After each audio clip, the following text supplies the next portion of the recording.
Today, we're going to talk about how I took a piece that I absolutely was not happy with to one that I was super excited about and it sold right away.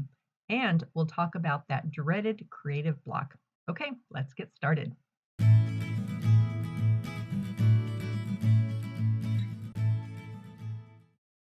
Hello and welcome. If you love abstract art and the creative process, you are in the right place.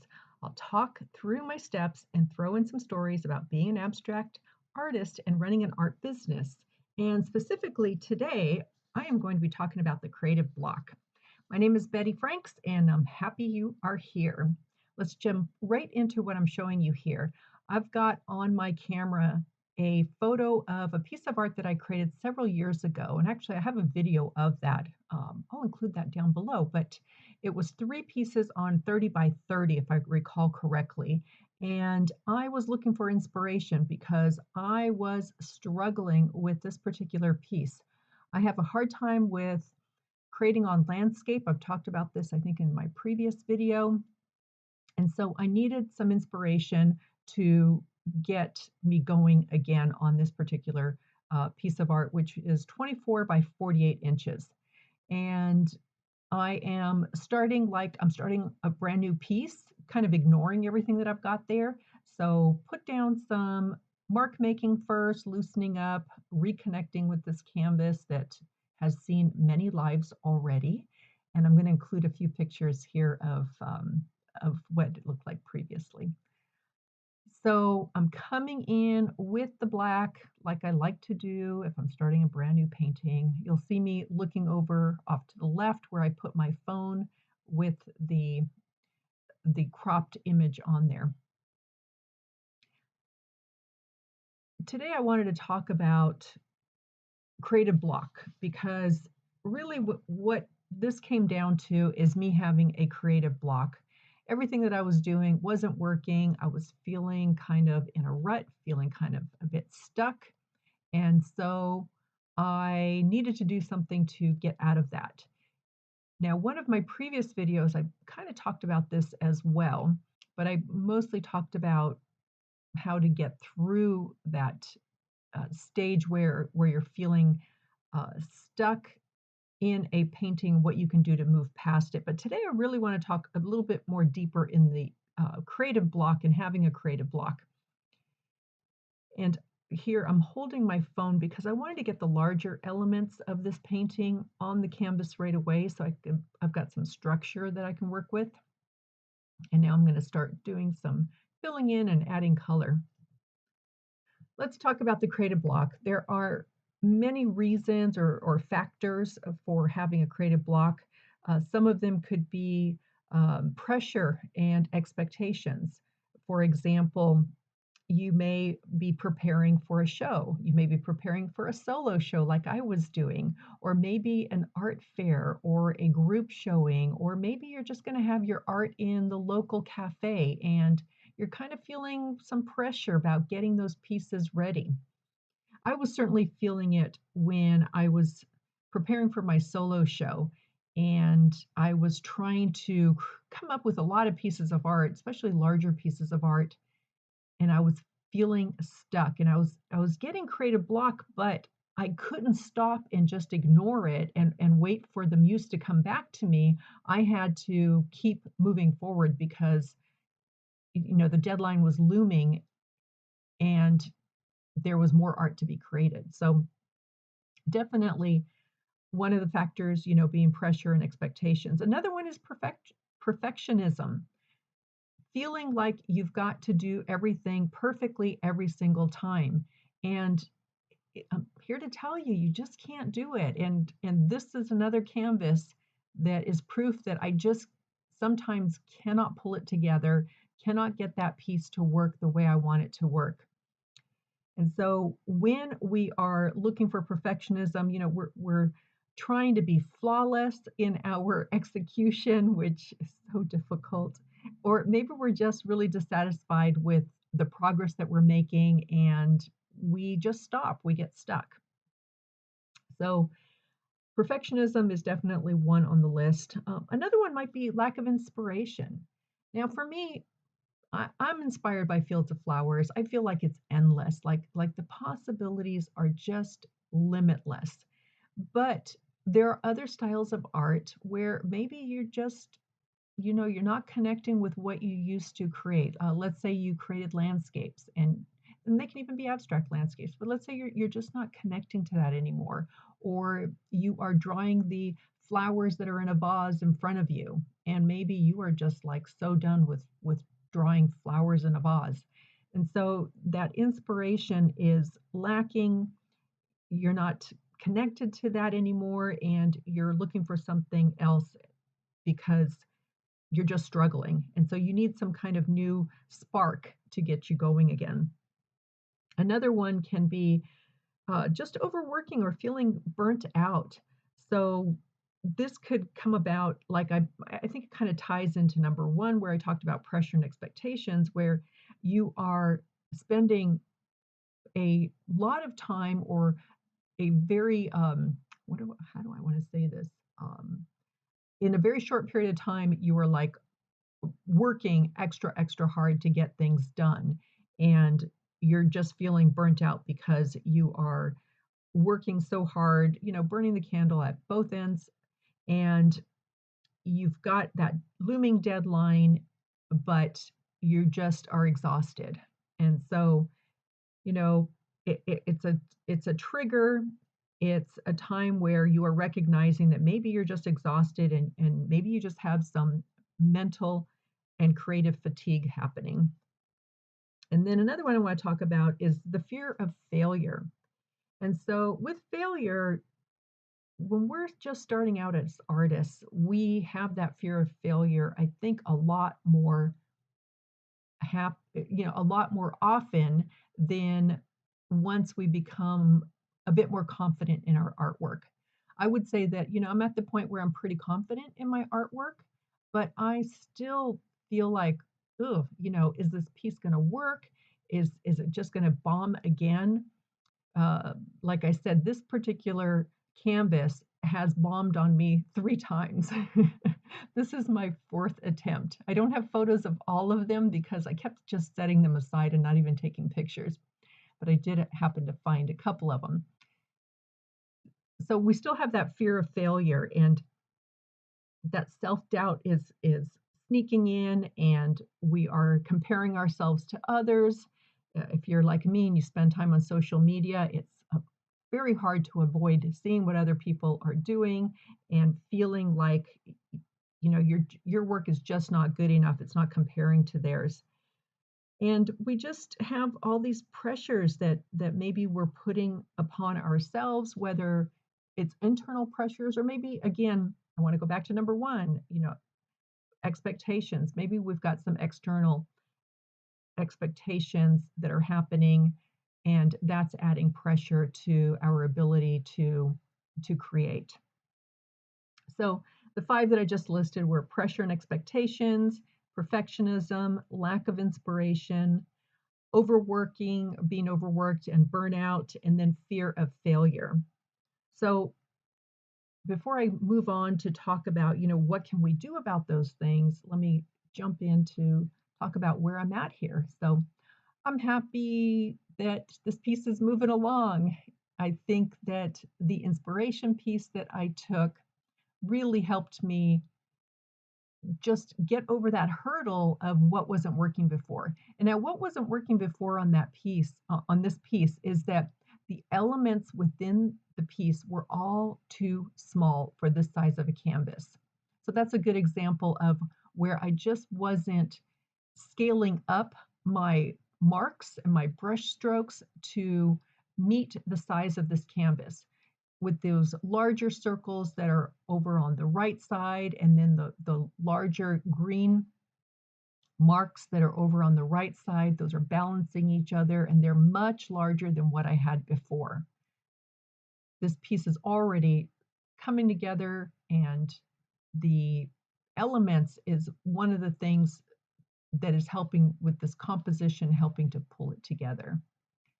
And so I will continue to work through this, bringing in, like, for example, here I'm bringing in a lighter value, but I will work on balancing that and also bringing in some more mark making. And when I talk about mark making, I mean with my paint and with various sizes of brushes and not necessarily with a pencil or a crayon, although I do that at the very end. All right, so as we watch me get through this piece, let me talk about some things that we can do, some strategies, I guess we can call them, that is going to help us get through that creative block. So, one of them could be just simply by taking a break, recognizing that you are in that situation and taking a break from it. Now, that can mean maybe if you are an abstract painter, maybe that means doing something small, some small mixed media work, or doing some sketching, doing something different. But it can also mean a complete break. So walking away from all of your painting supplies and going for a walk in nature, or hanging out with friends, or going to the museum. So we're not cutting ourselves entirely off from creativity, but we are taking a break from actively creating something on our own. And oftentimes, when we do a rest and we kind of recharge our batteries a bit, we get excited about getting back in there and we start thinking about the opportunities and the possibilities. And so, taking a break, I think, works for so many folks. I know it works for me when I get to a point where I have just done so much for a long period of time. I love being able to just step away for a little bit and for me, it doesn't take too long. Sometimes it's like a week, and then I am just so antsy to get back in there and start creating. For some folks, it may only be a couple of days. Everyone's different and got to figure out what works for you. Now, another thing that we can be doing is seeking inspiration. So if we are feeling disconnected from the way we've been creating and the subject matter that we've been creating, it might be time to look for inspiration somewhere else. And I kind of talked about this a little bit, but going to galleries and looking at other artists, getting on social media, looking at other artists and what they're creating, being out in nature and feeling connected more to earth by being out there and going for walks. You don't really have to go all the way up in the mountains. A lot of times there's like pathways and creeks nearby that you can just get out and do a short little walk through there. I'm not talking about, having to create a whole agenda around doing, a whole backpacking trip or something like that. But if you can do that, go for it because it's amazing when you can spend several days away from civilization and truly connect with nature that way. Reading books is another great way, whether they are books related to art, creating art, or just something else that takes you away from what you do on a daily basis in terms of creating and gives you some new perspective. Another fun thing to do is having conversations with fellow artists who totally understand you, who get you, and who can empathize with you when you're having a creative block.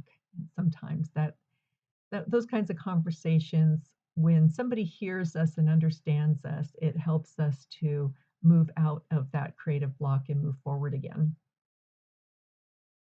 All right, another thing that we can do is we can experiment and explore.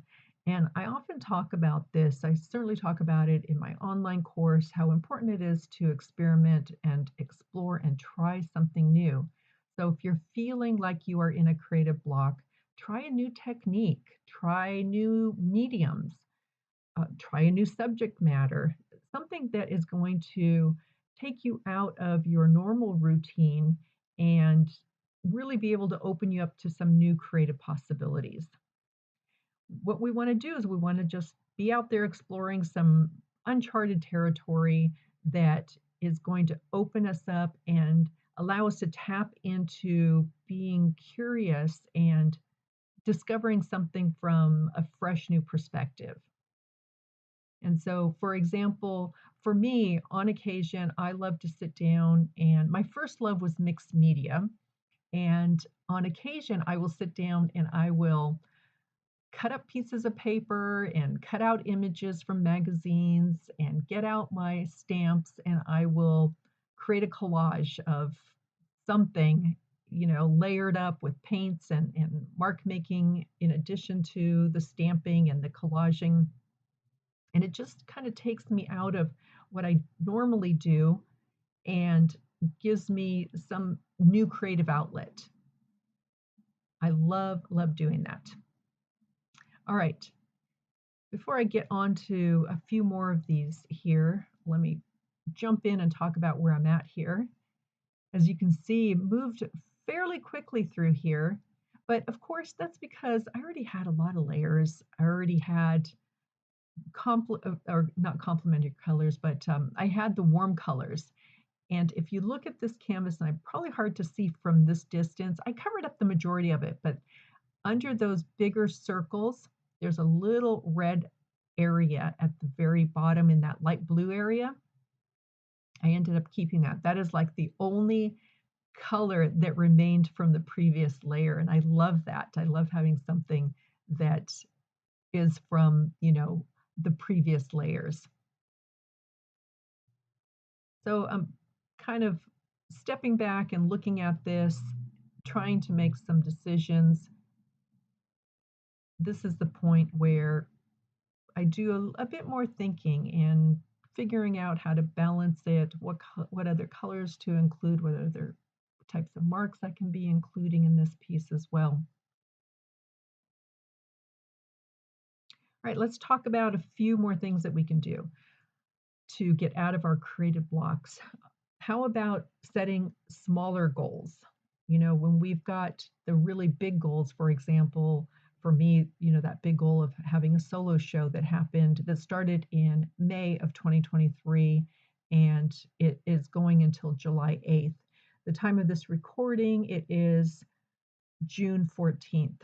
So a few more weeks for that solo show, but I did the hard work already, although I did create additional pieces that I am going to be delivering tomorrow so that while I'm in Croatia, on Sunday, I leave for Croatia on Father's Day, and I'll be out there for 5 weeks helping out my parents, and I'll be back at the end of July.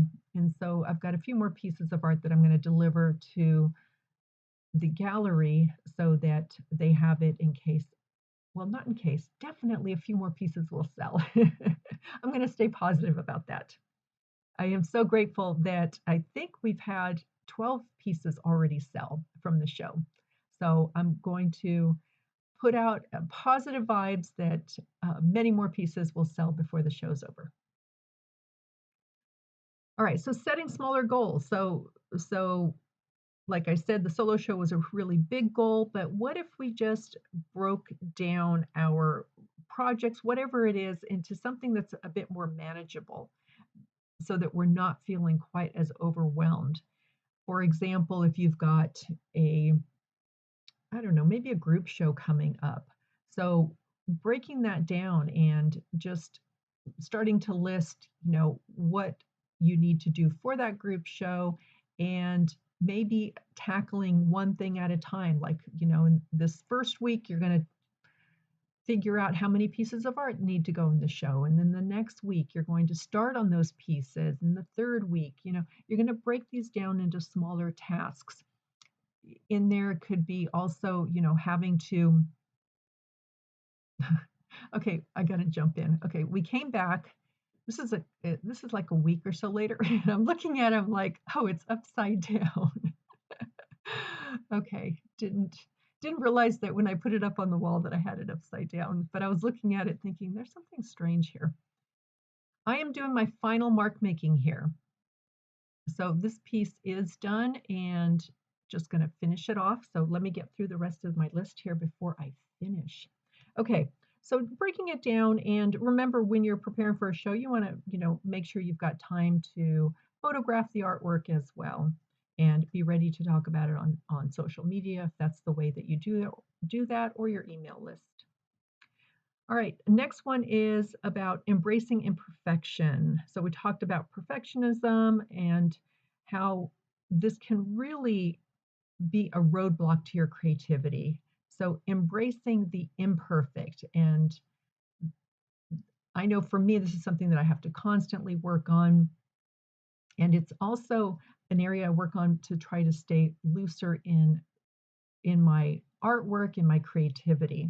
So embracing that things are not going to go perfect, and be okay with that, and know that whatever it is that you did that day that was imperfect in your eyes is a learning experience, and we're going to have those, and that's perfectly okay. We can't learn if we are perfect every single day. So we want to be able to look back and say, what did I learn from this, and how do I use this going forward? Right. The last one on my list is, and we talked a little bit about it already, which is, excuse me, which is connecting with other artists. So sharing your experiences with them. And like I said, excuse me, I've got a frog in my throat. Hang on, I'm going to drink some water.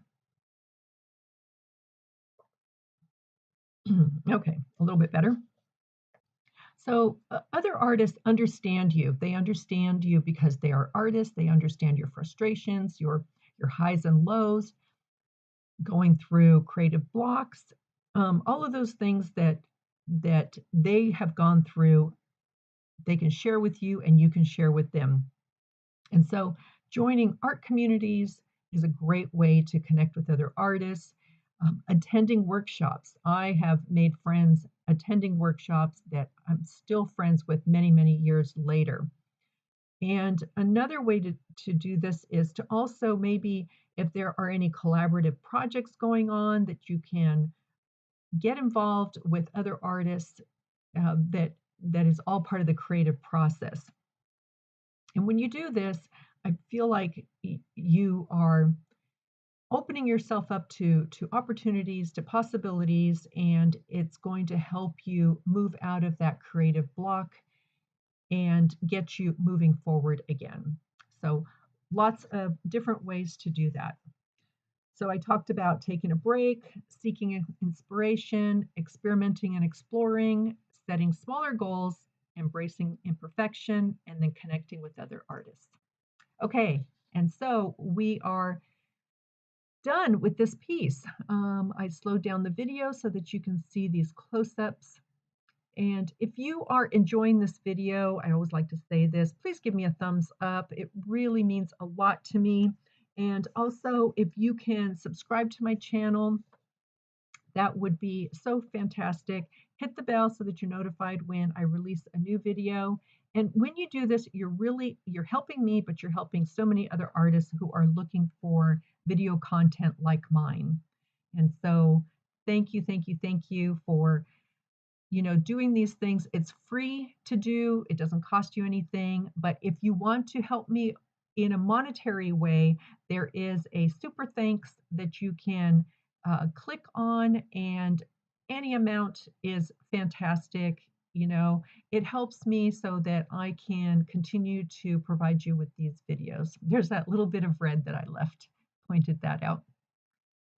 So love this piece, love the way it turned out. And this particular piece and one other one was purchased by Lisa in Southern California. She also attended one of my workshops here in San Jose, and she purchased two of them, and they are now in her home. So super excited. And here is some views of my studio. This table here is where I like to do my mixed media work. Every once in a while, I like to do that. There's my chair with my box of paints on it.